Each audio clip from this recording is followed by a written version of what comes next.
बच्चों नमस्कार। आज हम क्लास 10th मैथमेटिक्स का फर्स्ट चैप्टर वास्तविक संख्या या रियल नंबर्स ये हम स्टार्ट करने जा रहे हैं। प्यारे बच्चों, हम कोशिश करेंगे कि आपको आसान से आसान तरीके से समझा सकें और सभी कंसेप्ट क्लियर हो, ये भी कोशिश करेंगे। ठीक है, तो आइए शुरू करते हैं। सबसे पहले हम उन संख्याओं के बारे में थोड़ा सा जान लेते हैं जो अब तक हमने पढ़ी है। कौन कौन सी संख्याएं पढ़ी हैं हमने पिछली कक्षाओं में, वो देख लेते हैं। सबसे पहले पढ़ी है हमने प्रागत संख्या, जिसको हम नेचुरल नंबर्स भी बोलते हैं। नेचुरल नंबर्स,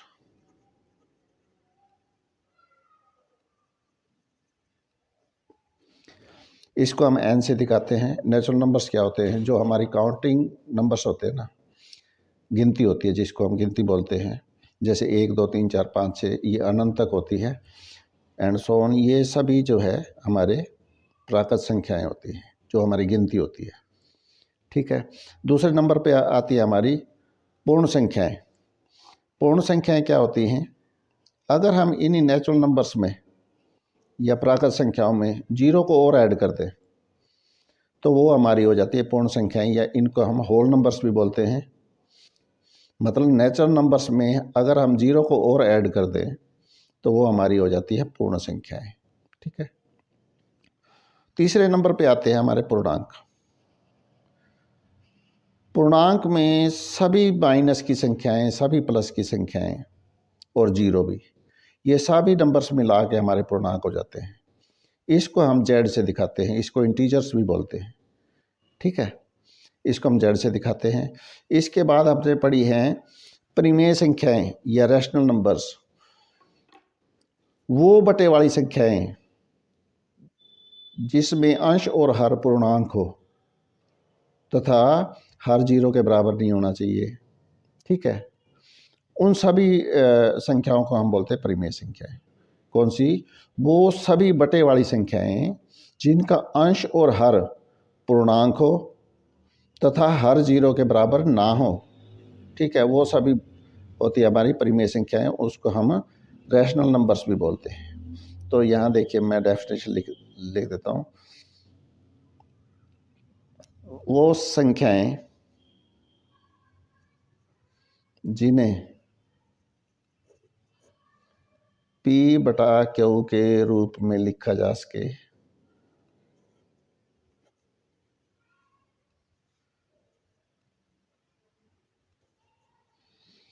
तथा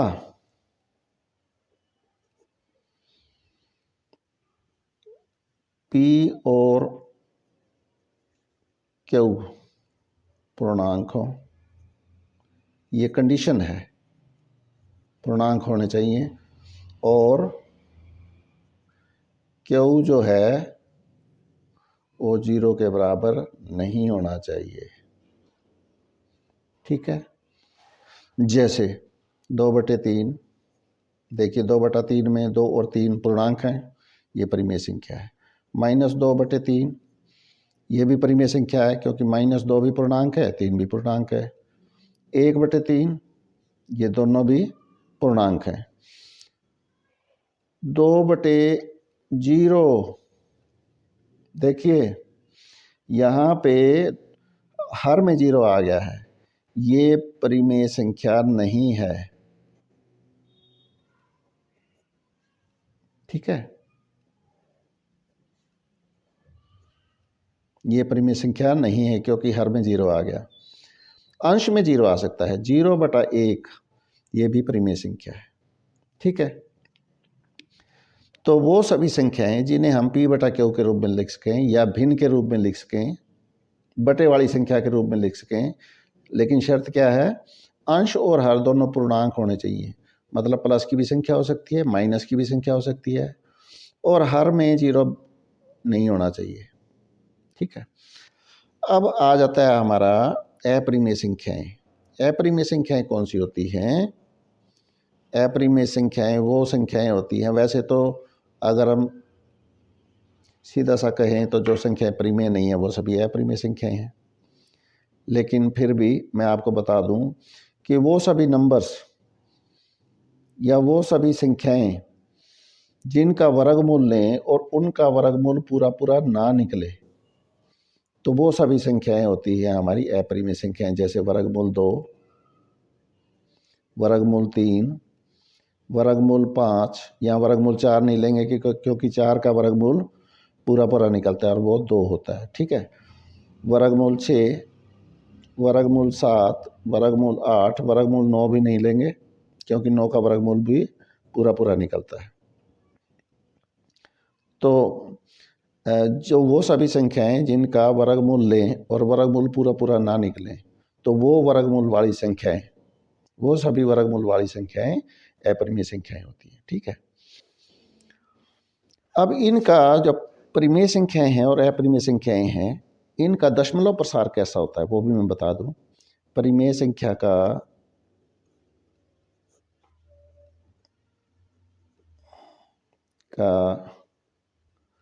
दशमलव प्रसार वो कैसा होता है, ये 2 प्रकार का होता है। देखिए कौन कौन सा। एक तो शांत दशमलव प्रसार, शांत दशमलव प्रसार, और एक होता है अशांत दशमलव प्रसार। अशांत तथा आवर्ती, अशांत तथा आवर्ती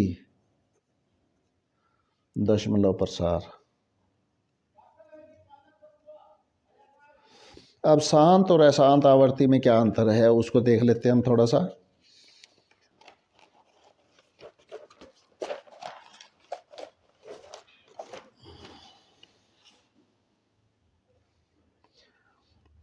देखिए शांत दशमलव प्रसार वो होता है जिसमें अगर हम किसी धनात्मक या प्लस वाली संख्या को, जैसे मान लिया मैंने 46 को 4 से भाग किया, ठीक है, 4 एकम 4, 6 उतार लिया, 4 एकम 4, 2 बच गया, दशमलव लगा के 0 चढ़ा के 0 उतार ली,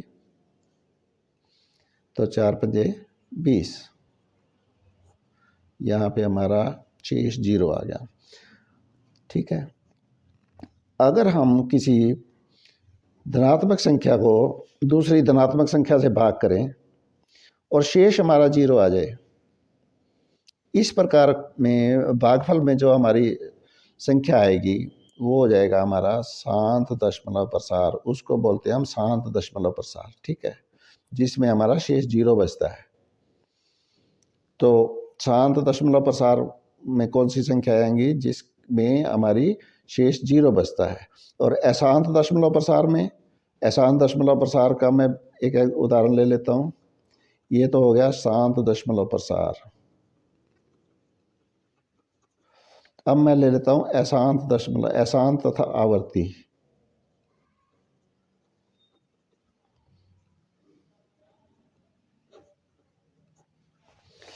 अशांत तथा आवर्ती में क्या होता है, देखिए मैं मान लिया 10 को 3 से भाग करता हूँ, 10 को भाग करेंगे हम 3 से, 3 तिया 9, एक शेष बच गया, दशमलव लगाई, यहाँ भी दशमलव लगाई, 0 चढ़ा दिया, 0 उतार लिया, 3 तिया 9, देखिए फिर एक शेष बच गया, 0 चढ़ाई, 0 उतार ली, 3 तिया 9। तो हम क्या यहाँ पे नोट कर रहे हैं, यहाँ हम देख रहे हैं कि बार बार शेष 1 बच रहा है, ठीक है, और भागफल में भी हमारे अंक वही बार बार रिपीट हो रहे हैं। तो ऐसे दशमलव प्रसार को बोलते हैं हम अशांत तथा आवर्ती दशमलव प्रसार, जिसमें हमारा शेष बचे और भागफल में भी अंक हमारे बार बार वही रिपीट हो, ठीक है। तो ऐसे दशमलव प्रसार को बोलते हैं हम अशांत तथा आवर्ती। आवर्ती का मतलब पुनरावर्ती, भागफल में वही संख्याएं बार बार आना, ठीक है। अशांत मतलब शेष बचना, ठीक है। तो ये था हमारा दशमलव प्रसार के बारे में। अब हम चलते हैं, हमारा जो मेन टॉपिक है वास्तविक संख्याएं, वास्तविक संख्याएं।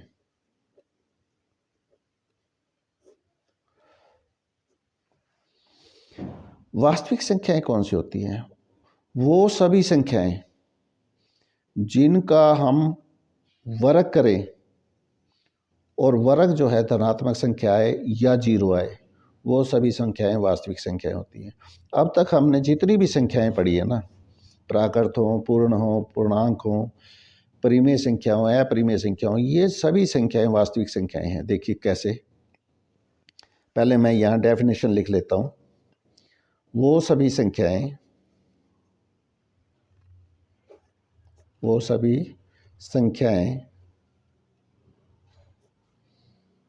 जिनका वर्ग करने पर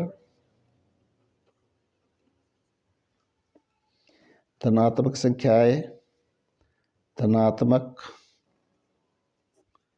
संख्या मिले या जीरो मिले, ऐसी सभी संख्याओं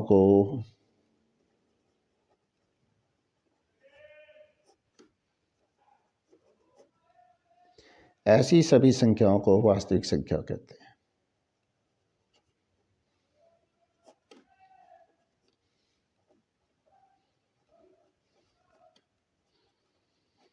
मैंने क्या कहा? वो सभी संख्याएं जिनका वर्ग करने पर, अगर हम वर्ग कर दें और हमें धनात्मक संख्या मिले या जीरो मिले, तो ऐसी सभी संख्याओं को हम वास्तविक संख्या कहेंगे। अभी मैंने बताया कि जितनी भी संख्याएं हमने पढ़ी हैं, प्राकृत हो, पूर्ण हो, पूर्णांक हो, परिमेय संख्या हो, अपरिमेय संख्या हो, ये सभी वास्तविक संख्याएं हैं। देखिए कैसे, मान लिया मैं प्राकृत संख्या में से 3 ले लेता हूँ। देखिए 3 का वर्ग करेंगे 9, तो ये प्लस की संख्या है, धनात्मक संख्या है।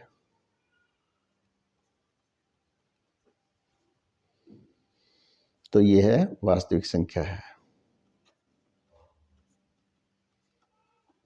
ठीक है। अब मैं पूर्ण संख्या में से 0 का वर्ग करिए, देखिए 0 धनात्मक संख्या, वास्तविक संख्या। ठीक है। अब मैं -3 का वर्ग कर लेता हूँ, यह पूर्णांक है, या मैं लिख लेता हूँ पूर्णांक का उदाहरण, -3 का वर्ग प्लस का 9, तो यह भी धनात्मक संख्या, यह भी वास्तविक संख्या है। ये हमारी पूर्ण संख्या का ये उदाहरण है, ये प्राकृत संख्या का उदाहरण है। ठीक है। अब कोई और परिमेय संख्या ले लो, जैसे -3 बटे -4। इसका अगर हम वर्ग करते हैं तो -3 का वर्ग होता है प्लस का 9 और -4 का वर्ग होता है प्लस का 16। तो यह भी धनात्मक संख्या है, इसलिए यह भी वास्तविक संख्या है। ठीक है। अब हम अपरिमेय संख्या का उदाहरण ले लेते हैं। अपरिमेय संख्या कौन सी? वर्गमूल 3 ले लो। इसका अगर वर्ग करेंगे तो वर्ग से वर्गमूल कट जाएगा, तो ये हमारा 3 आएगा, और 3 हमारी क्या है? धनात्मक संख्या है, तो यह भी एक वास्तविक संख्या है। अगर मैं मान लिया -5 का वर्गमूल लूं, इसके बारे में देखिए, इसका वर्ग करते हैं तो क्या आता है? ये वर्ग से वर्गमूल कट जाएगा, तो -5 आया। यह है ऋणात्मक संख्या है, नेगेटिव नंबर।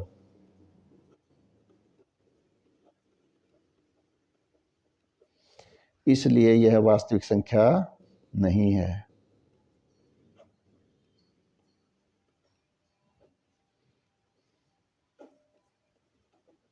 ठीक है। कौन सी? ठीक है। अब हम वास्तविक संख्या के चैप्टर में क्या क्या पढ़ेंगे। सबसे पहले पढ़ेंगे यूक्लिड विभाजन एल्गोरिथम तथा यूक्लिड विभाजन प्रमेयिका। देखिए यहाँ पे यूक्लिड विभाजन प्रमेयिका, सबसे पहले इसके बारे में पढ़ देते हैं। यूक्लिड विभाजन प्रमेयिका क्या होती है?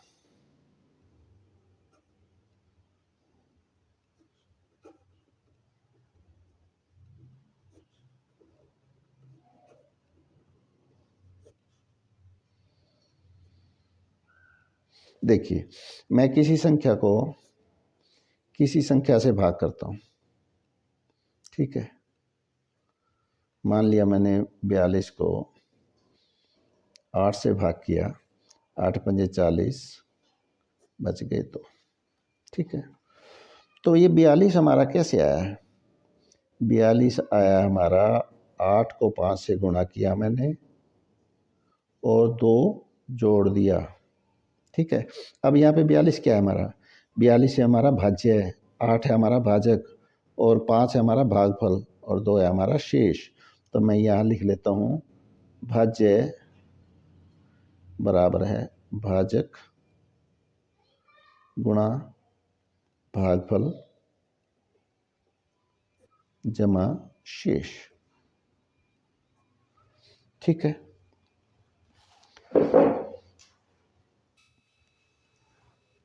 अब ये जो फार्मूला आया है हमारे पास, ये वाला फार्मूला, यही हमारा यूक्लिड विभाजन प्रमेय का है, ठीक है। यूक्लिड विभाजन प्रमेय का क्या है? भाज्य बराबर है भाजक गुणा भागफल जमा शेष। अब जो हमारे बुक में दिया हुआ है वो इस प्रकार से दिया हुआ है कि माना ए कोई धनात्मक संख्या है और बी हमारा भाजक है।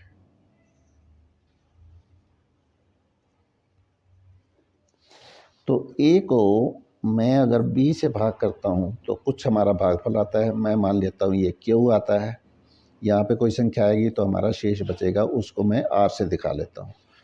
तो इस सूत्र के हिसाब से मैं क्या लिखूँगा? ए बराबर है भाजक गुणा भागफल बी गुणा क्यू जमा शेष आर। अब ये ध्यान देने की बात है कि जो हमारा शेष है वो हमारा भाजक से कम आएगा, या तो ये 0 आएगा और या 0 से बड़ा आएगा और b से छोटा आएगा। या मैं एक उदाहरण के तौर पे समझा देता हूँ। मान लिया मैंने 7 को 3 से भाग किया है तो 3 दूनी 6, एक शेष बच गया, ठीक है। एक अगर शेष बच गया है तो देखिए ये एक हमारा 3 से कम है, शेष हमारा भाजक से हमेशा कम होता है। इसलिए मैंने ये बात लिखी है कि जो हमारा शेष होगा वो या तो 0 होगा या 0 से बड़ा होगा, लेकिन भाजक से छोटा होगा, ठीक है। और इसी को हम कहते हैं यूक्लिड विभाजन प्रमेयिका, ठीक है। अब हम चलते हैं थोड़ा सा और आगे, यूक्लिड विभाजन एल्गोरिथम। यूक्लिड विभाजन एल्गोरिथम क्या होती है?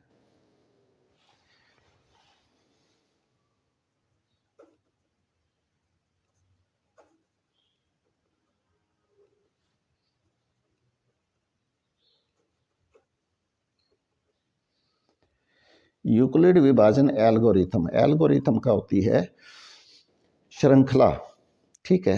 किसी भी प्रक्रिया की श्रृंखला। अब यहाँ विभाजन के बारे में बात हो रही है तो भाग करने की श्रृंखला को ही हम एल्गोरिथम बोलते हैं। यानी मान लिया मैं 92 को, आपको याद होगा हम HCF निकालने के लिए, महत्तम समापवर्तक निकालने के लिए इस प्रक्रिया का प्रयोग करते थे। देखिए मैं इसको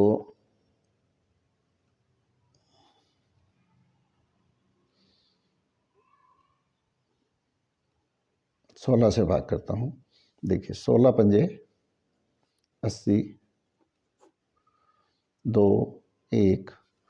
अब इसको, इस शेष को हम बना लेते हैं भाजक, और इसको 16 को बना लेते हैं भाज्य। तो 12 एकम 12, बच गए 4, और मैं फिर इसको भाजक बना लूँगा, 12 को भाज्य बना लूँगा, 4 तिये 12, और यहाँ पे शेष 0 आ गया। ठीक है, इस सारी प्रक्रिया का नाम है विभाजन एल्गोरिथम, मतलब भाग के चरणों की श्रृंखला। ठीक है, इसको हम कहेंगे एल्गोरिथम। तो यहाँ पे ये प्रक्रिया तब तक की जाती है जब तक हमारा 0 ना आ जाए। ठीक है, शेष में 0 ना आ जाए, ये प्रक्रिया तब तक दोहराते हैं हम। और यह एल्गोरिथम HCF निकालने में प्रयोग की जाती है। ठीक है, इसका मेन काम है HCF निकालना। चलिए, ये थी हमारी इंट्रोडक्शन इस चैप्टर के बारे में। अब हम चलते हैं एक्सरसाइज पे। एक्सरसाइज में क्या कहता है, देखिए प्रश्नावली 1.1 में जो हमारा पहला सवाल है वो है, निम्नलिखित संख्याओं का HCF ज्ञात करने के लिए यूक्लिड विभाजन एल्गोरिथम का प्रयोग कीजिए। यहाँ पे देखिए, यूक्लिड विभाजन एल्गोरिथम का प्रयोग कीजिए, उसने स्पष्ट कहा है। HCF निकालना है। क्वेश्चन फर्स्ट, HCF निकालना है किसका? 135 और 225 का। फर्स्ट का ये फर्स्ट पार्ट है, तो इसी तरीके से निकालेंगे। 225, यहाँ पे 225 बड़ा है 135 से, तो 225 को हम मानेंगे भाज्य, और जो छोटा होता है वो हमारा होता है भाजक। 225 को 135 से भाग करते हैं तो 135 एकम 135, 2 पे नहीं जाएगा, बड़ा हो जाएगा। ठीक है, 5 में से 5 गया 0, 12 में से 3 गए 9। अब इसको, जो शेष बचा है, इसको बना लेंगे भाजक। जो हमारा भाजक था वो बन जाएगा भाज्य। 90 एकम 90, 5, 13 में से 9 गए 4। अब ये हमारा बन जाएगा भाजक, और जो पहले भाजक था वो हमारा बन जाएगा भाज्य। 45 दूनी 90, शेष आ गया हमारा 0। अब यहाँ पर क्रिया ये समाप्त हो गई।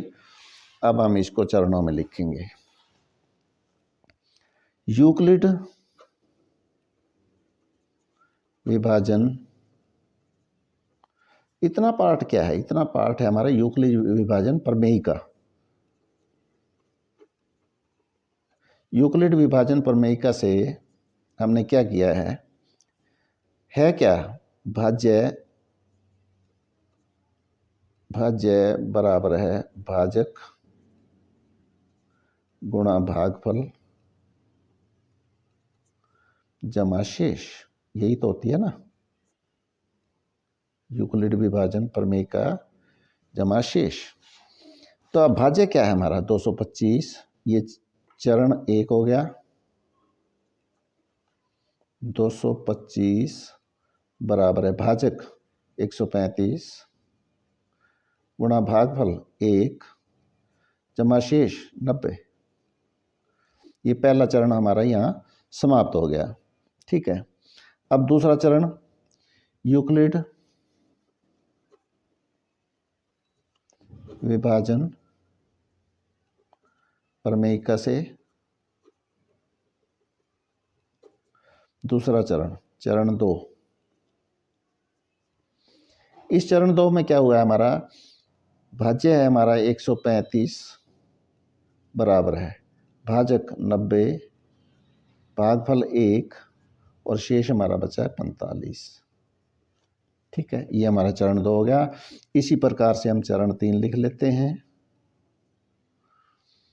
चरण 3 में क्या हुआ है? भाज्य है हमारा 90 भाजक है हमारा 45, भागफल हमारा 2 और शेष 0। ठीक है, ये चरण 3 हो गया। अब यह हमारी प्रक्रिया समाप्त होगी क्योंकि शेष 0 आ गया। तो हमारा जो आखिरी भाजक होता है ना, वो हमारा HCF होता है। तो इन दोनों का HCF क्या होगा? HCF किसका? 135 और 225 का, वो हमारा आ गया 45। ये हमारा आंसर हो गया। ठीक है, इस प्रकार से आप लोगों को सवाल करना है ये। तो अब हम चलते हैं नेक्स्ट पार्ट पे। नेक्स्ट पार्ट क्या है? HCF निकालना है हमें। Question first second part. ठीक है, HCF निकालना है किसका? ये देखिए 196 और 38,220 का।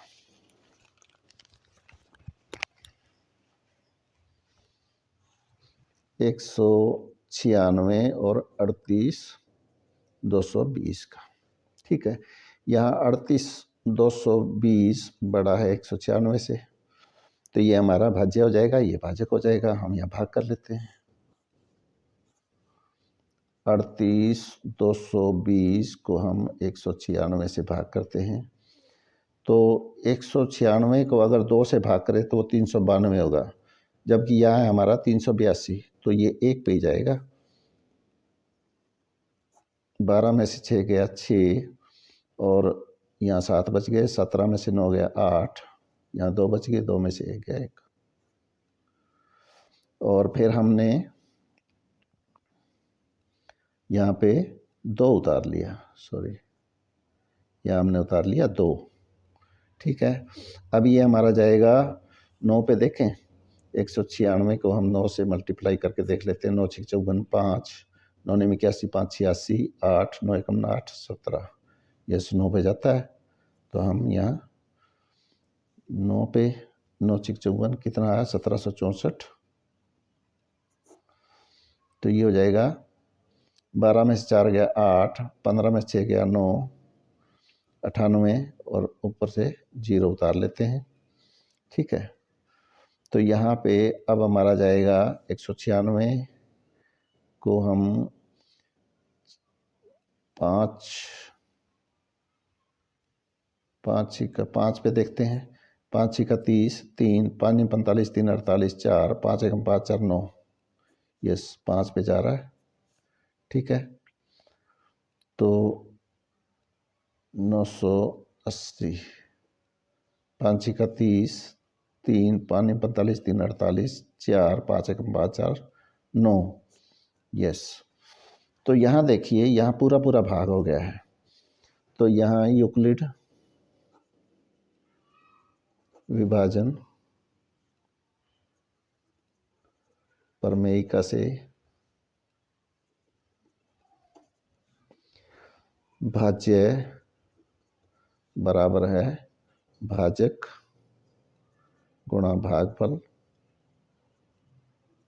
जमा शेष। तो भाज्य क्या है? 38,220 बराबर है भाजक 196, भागफल 195, शेष 0। तो हमारा ये जो 196 होगा ये HCF होगा। तो HCF किसका? 196 और 38,220 का, ये हो जाएगा 196। ये हमारा आंसर आ जाएगा। अब क्वेश्चन नंबर 1 भाग नंबर 3, इसमें देखिए क्या कहता है। HCF निकालना है 867 और 255 का, 867 और 255 का। हमें निकालना है HCF 867 और 255 का। तो तरीका वही है। तो हम क्या करेंगे, यहाँ 867 बड़ा है 255 से, 867 को हम 255 से भाग करेंगे, तो ये हमारा 3 पे जाएगा। 3 पंजे 15, 1 3 पंजे 15 और 1 16, 1 3 दूनी 6 और 1 7, 2 0 1, 102 शेष बच गया। इसको हम बना लेंगे भाजक और ये आ जाएगा हमारा भाज्य। 102 दूनी 204, 1 5, ये हमारा हो गया भाजक और 102 बन जाएगा हमारा भाज्य। 51 दूनी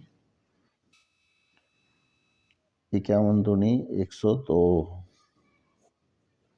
ठीक है। तो इस प्रकार से HCF हो गया हमारा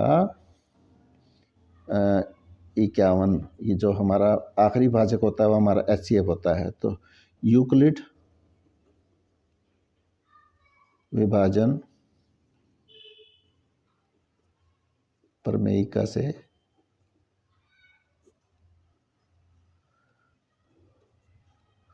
चरण 1,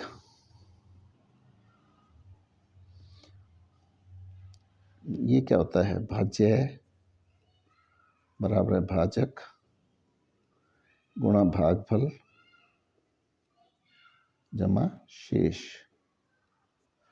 भाज्य हमारा 867 बराबर है भाजक है हमारा 255 गुणा भागफल 3 जमा शेष 102।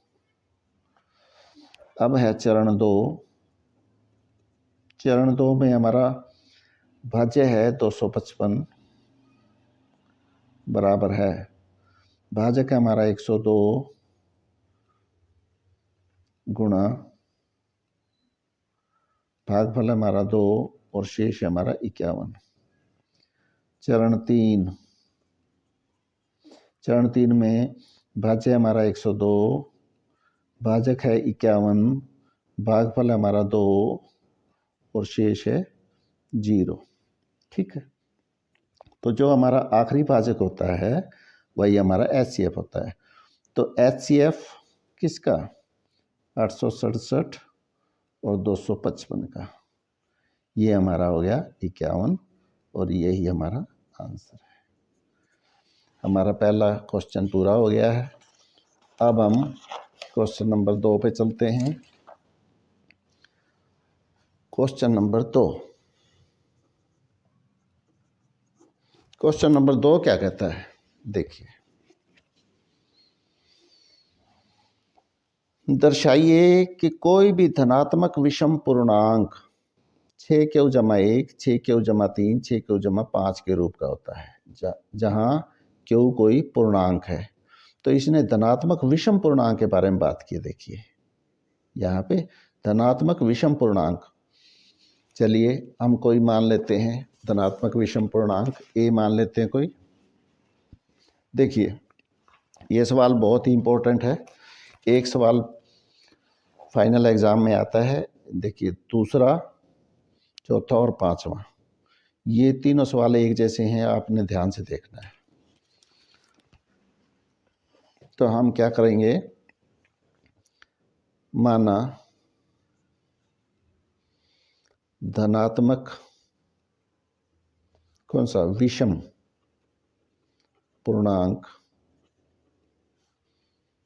A है और ये किस रूप का होता है। यहाँ देखिए उसने कहा है 6Q जमा 1, 6Q जमा 3, 6Q जमा 5 के रूप का होता है। हमें ये सिद्ध करना है। क्या सिद्ध करना है, 6Q जमा 1, 6Q जमा 3, 6Q जमा 5 के रूप का होता है। यूक्लिड विभाजन प्रमेयिका से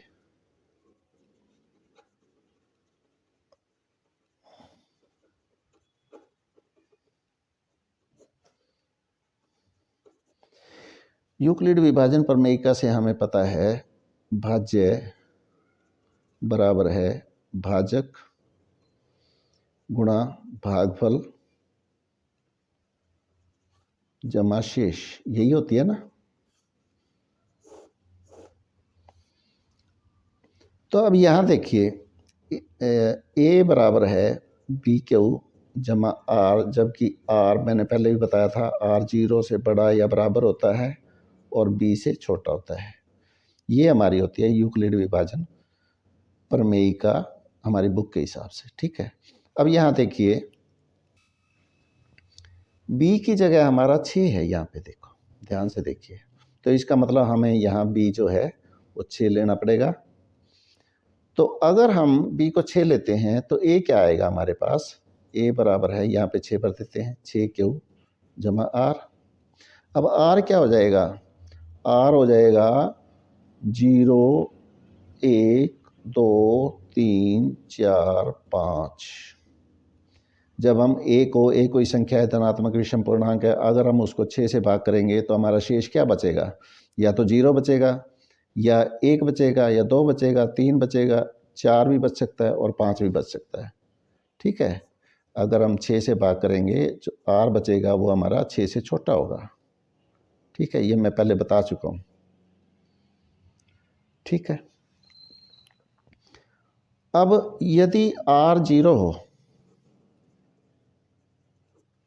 तो a क्या हो जाएगा, a बराबर है 6q जमा r की जगह 0 भर देंगे, बराबर 6q हो जाएगा।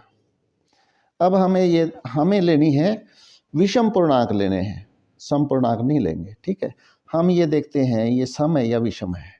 अगर मैं q बराबर है 1 लूँ तो ये कितना हो जाएगा, 6q 6 गुणा 1 हो जाएगा तो 6 हो जाएगा, ये सम संख्या है। q को मैं 2 लूँ तो 6 गुणा 2 हो जाएगा 12, ये भी सम संख्या है। 6 को 3 लूँ 18, ये भी सम संख्या है। इसका मतलब है कि 6q हमारी, q का मान कोई भी भरें तो 6q जो है वो हमारी सम संख्या है। ठीक है, इसको हमने नहीं लेना। अब r बराबर है 1 हो तो a का मान क्या हो जाएगा, r का मान हम यहाँ 1 भर लेंगे तो a हो जाएगा हमारे पास 6q जमा 1। ठीक है, अब देखिए हमें ये पता है ये सम संख्या है, और किसी भी सम संख्या में अगर हम 1 जोड़ते हैं तो हमारी विषम संख्या हो जाती है। जैसे 20 जमा 1 21 विषम है, 18 जमा 3 18 जमा 1 19 विषम संख्या है। कहने का मतलब है कि सम संख्या में अगर हम 1 जोड़ेंगे तो वो विषम संख्या आ जाएगी, तो ये हमारी हो गई विषम संख्या। ठीक है, अब r बराबर है 2 लें तो a का मान क्या हो जाएगा, 6q जमा 2, r की जगह मैंने 2 भर दिया। यहाँ पे देखिए, यहाँ पे मैंने 2 भरा है, तो a बराबर है 6q जमा 2 हो गया। अब ये सम संख्या है, सम संख्या में अगर 2 जोड़ेंगे तो वो सम संख्या रहेगी।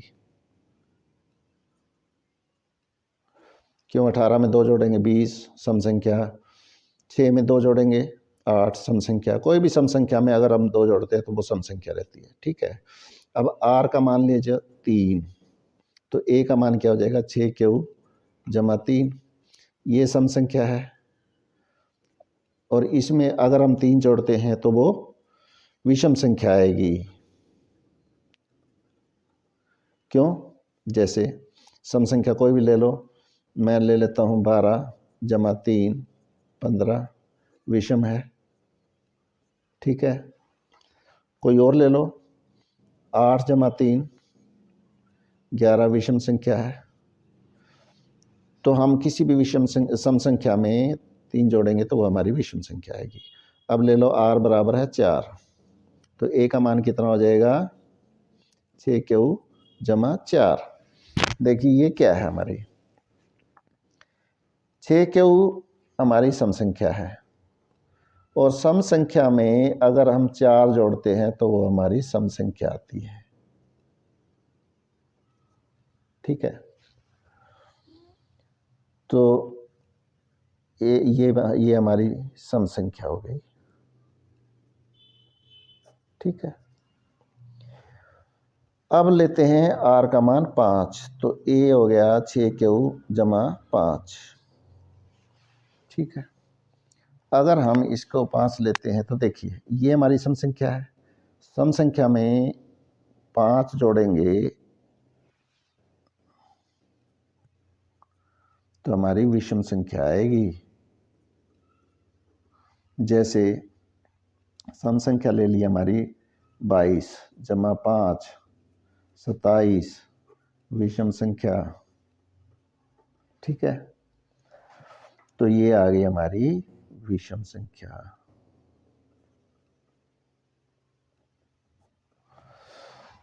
तो उसने कहा है कि धनात्मक विषम पूर्णांक a, ठीक है, वो किस रूप का होगा। तो यहाँ से हमें विषम संख्याएं ही देखनी है कौन कौन सी है। विषम संख्या हमारी एक ये है, ठीक है, एक ये है और एक हमारी ये है। ये सारी सम संख्याएं हैं। तो सम संख्याओं को हम नहीं लेंगे। तो अतः हम कह सकते हैं, अतः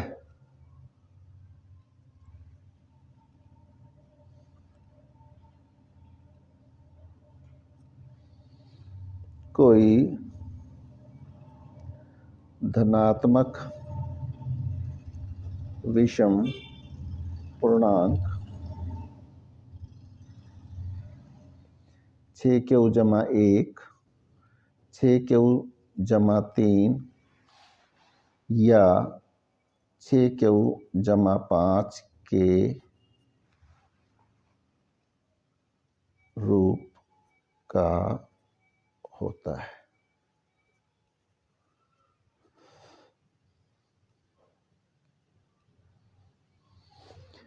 तो ये हमारा क्वेश्चन नंबर 2 था। हम अपनी वीडियो को यहीं विश्राम देते हैं।